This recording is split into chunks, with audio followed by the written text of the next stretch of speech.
अस्सलामुअलैकुम नाज़रीन, SS news सां गॾु आहियां आयशा सजाद।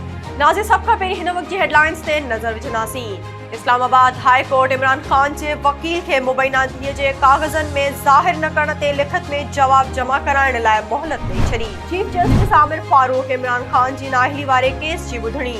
इमरान ख़ान जे वकील चयो त टेरियां जे मामले ते फ़ैसिलो अची चुको आहे।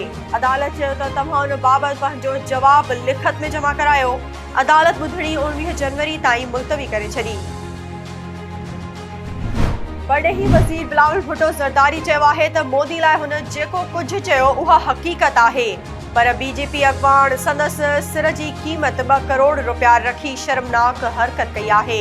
अमरीकी टीवी खे ॾिनल इंटरव्यू में बिलावल भुट्टो ज़रदारी मोदी खे गुजरात जो कसाई चवण वारे बयान जो दिफ़ा कंदे चयो त भारतीय वज़ीर आज़म बाबति तारीख़ी हक़ीक़त वर्जाई वई आहे।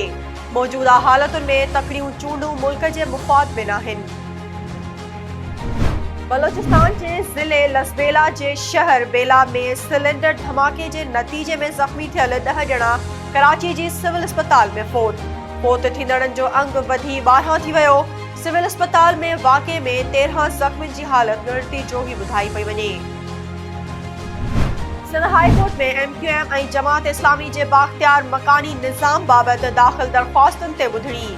अदालत मकानी खाते वारे सेक्रेटरी खे ज़ाती हैसियत में तलब करे वरितो। अदालत तरफ़ां मकानी खाते जे एडिशनल सेक्रेटरी ते कावड़ जो इज़हार। जस्टिस के आगा रिमार्क्स ॾींदे चयो आहे त जेकॾहिं कम नथा करे सघो त इस्तीफ़ा ॾेई घर हलिया वञो। कराची में लियारी नर्सिंग कॉलेज जी अॻूणी प्रिंसिपल शबाना बलोच पाण साड़ण लाइ पेट्रोल खणी प्रेस क्लब पहुची वई। शबाना बलोच चयो आहे त MP अब्दुल रशीद खे कॉलेज में ऑफिस खोलण खां रोकियो, जिते हू जान जो वेरी बणिजी वियो आहे। 3 कलाकनि ताईं दरख़्वास्तूं न मञियूं वयूं त ख़ुदकुशी करे छॾींदसि। कराची जे तालीमी इदारनि में मंशियात सप्लाई कंदड़ 2 जवाबदार गिरफ़्तार। एंटी नारकोटिक्स फोर्स जे तर्जुमान मूजिबि टीम खे ॻुझो इतला मिलियो त नए साल जे जश्न जे सिलसिले में बर्गर पार्टियुनि लाइ तयार कयल मंशियात रावलपिंडी खां कराची बस ज़रिए स्मगल कई पई वञे। बस टर्मिनल तां हिकु शकी ऐं हिकु औरत मुसाफ़िर खे हिरासत में वरितो वियो। बस जी तलाशी दौरान करोड़े रुपयनि जी मालियत जो 4 किलो 368 ग्राम चर्स हथ कयो वियो। पाकिस्तान 70 सालनि बाद पहिरियों भेरो पंहिंजे होम ग्राउंड ते टेस्ट सीरीज़ में वाइट वॉश थी वियो।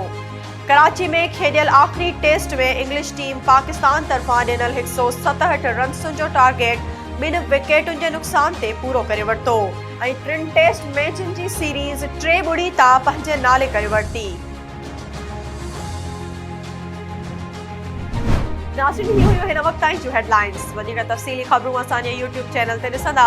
असांजे YouTube चैनल खे लाइक ऐं सब्सक्राइब करणु न विसारींदा।